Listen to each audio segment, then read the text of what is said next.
Halo guys, Assalamualaikum warahmatullahi wabarakatuh. Kami dari kelompok 2 ingin mempresentasikan tentang materi pertemuan 4, yaitu nomor pokok wajib pajak atau NPWP dan pengukuhan pengusaha kena pajak atau PKP. Selanjutnya adalah anggota kelompok kami. Langsung saja, berikut ini adalah penjelasan mengenai materi yang akan kita bahas. Selanjutnya adalah latar belakang sistem perpajakan di Indonesia yang bertujuan untuk mengoptimalkan serta penerimaan negara melalui partisipasi aktif masyarakat, baik individu maupun badan usaha.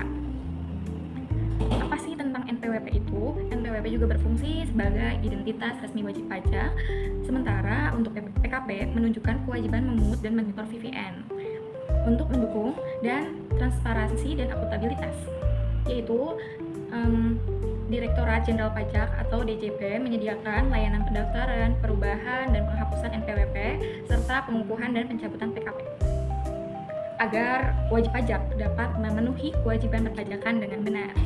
Oke, yang selanjutnya dasar hukum NPWP dan PKP ini diatur dalam beberapa peraturan perundang-undangan. Di antaranya yang pertama yaitu Undang-Undang Nomor 6 Tahun 1983 yaitu tentang ketentuan hukum dengan tata cara perpajakan atau UU KUP sebagaimana telah diubah terakhir dengan Undang-Undang Nomor 7 Tahun 2021 tentang harmonisasi peraturan perpajakan.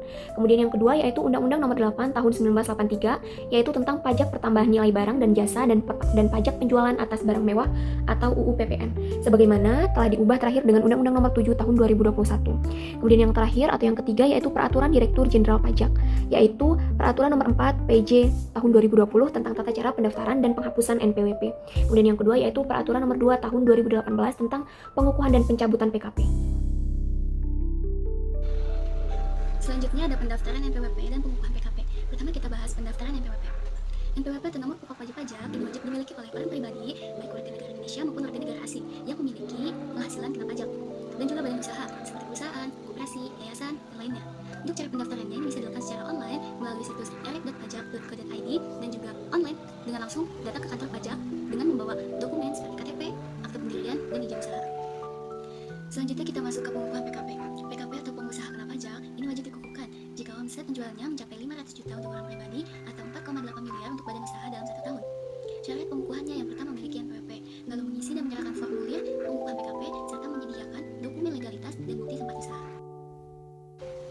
Lalu kita masuk ke pembahasan perubahan data PKP. Perubahan data ini bisa dilakukan karena beberapa alasan. Yang pertama, perubahan identitas, misalnya nama, alamat, atau status, perubahan kegiatan usaha, atau perubahan bentuk badan usaha. Untuk prosedurnya, pengusaha dapat mengajukan perubahan lewat DJP online atau langsung ke kantor pelayanan pajak. Wajib melengkapi formulir pengubahan data beserta dokumen penting. Selanjutnya, KPP akan memproses dan menerbitkan data baru sesuai dengan perubahan yang diajukan. Dan yang terakhir kita bahas tentang penghapusan NPWP. Penghapusan NPWP ini dapat dilakukan jika orang pribadi meninggal dunia, tidak lagi memenuhi syarat subjektif dan objektif sebagai wajib pajak, atau jika badan usaha telah bubar atau tidak aktif lagi.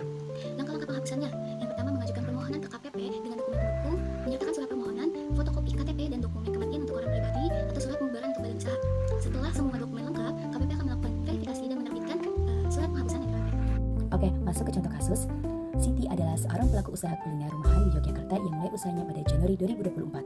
Pada akhir Desember 2024, omset usaha tercatat sebesar 600 juta. Ia telah memiliki NPWP pribadi sejak tahun 2022, tetapi belum pernah mengajukan pengukuhan sebagai pengusaha kena pajak PKP. Pada Januari 2025, Siti mendapatkan permintaan dari klien perusahaan besar yang mensyaratkan penggunaan faktur pajak dalam transaksi. Pertanyaannya, yang pertama, apakah Siti wajib dikukuhkan sebagai PKP? Yang kedua, apa yang harus Siti lakukan agar dapat menerbitkan faktur pajak kepada kliennya? Yang ketiga, sebutkan dokumen utama yang harus disiapkan untuk pengukuhan PKP.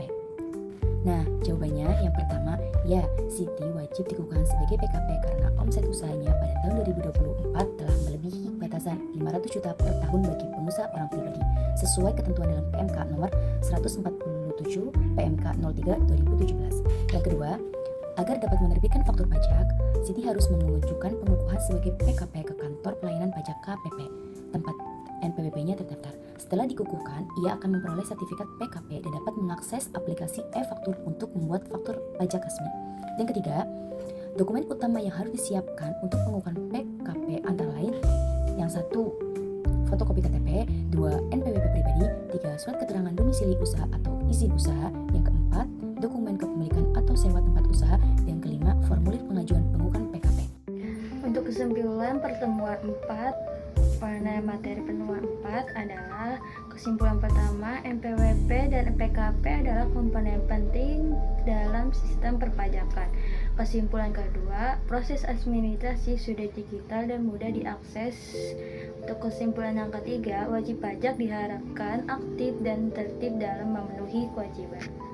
Untuk sarannya, pertama, pemerintah perlu gencar menyosialisasi kepatuhan pajak. Untuk yang kedua, masyarakat dan pelaku usaha harus memahami